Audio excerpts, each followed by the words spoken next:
Michael, one of the issues that we have are the two towers, and apparently it was only something that was discovered once the scaffold went up, the extent of the damage. Can you tell us a bit about what was found on that, on the crown of the tower? And I understand as well we can only talk about the tower on the south side. Mm-hmm. Basically, the towers are made of steel and cast iron, which were exposed for years to sea blast and ingress of water, which resulted in extensive rusting and so on.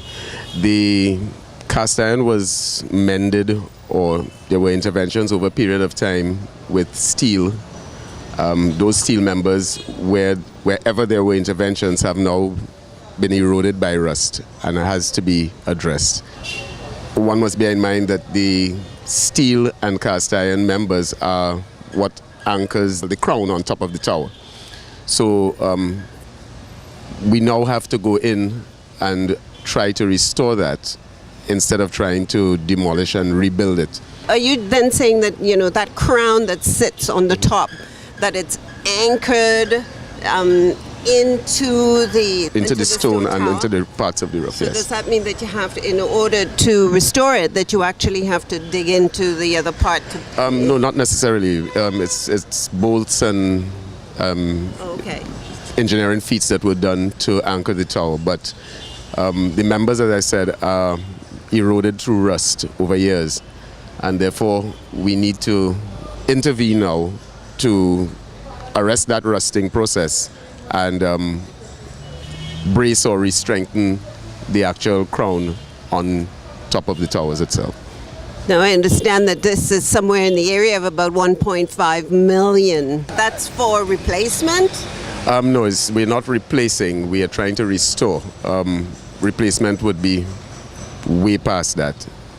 Just to lift one of those steel members would cost a lot in terms of cranes and the actual, well, to even fabricate that type of design would cost a lot. I see.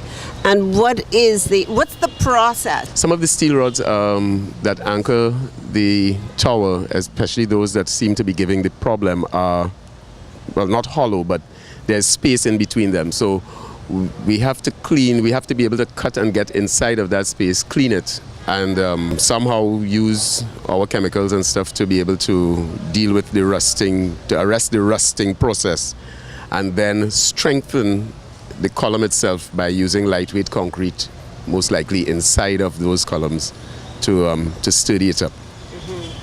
And when you finish with this process, you think it's going to stand for another 160 years? Definitely. Might even be more than that this time. Okay. Definitely. Yeah, because this time around you're actually going to be treating the actual... We're going to be treating the members so that there will be no rust. Okay. So that in itself would give longevity.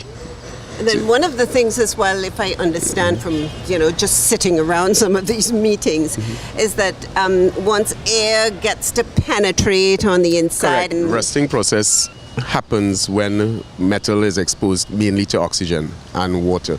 If you block the oxygen out, then there's no chance of the rusting process taking place. So the treatment that we use on the steel or the cast iron would be to close the pores of the cast iron so that there's no ingress of oxygen that allows for rusting. Do you have any idea at all as to the weight of the crown? I can't even hazard a guess, but I can tell you it is extremely heavy. For that to be removed, or for a member of it to be removed, would take a heavy-duty crane that I'm not even sure could fit in this yard as it is presently. But can you imagine, though, the workmanship that actually went into the design and the building of the crown? I mean... For the time that I have been on this site, that has been one of my pets, looking at the level of workmanship, the level of effort and time. And we're talking about 160, 200 years ago when we didn't have available the kind of equipment we have now. So yes, I have a special appreciation for the level of workmanship involved here.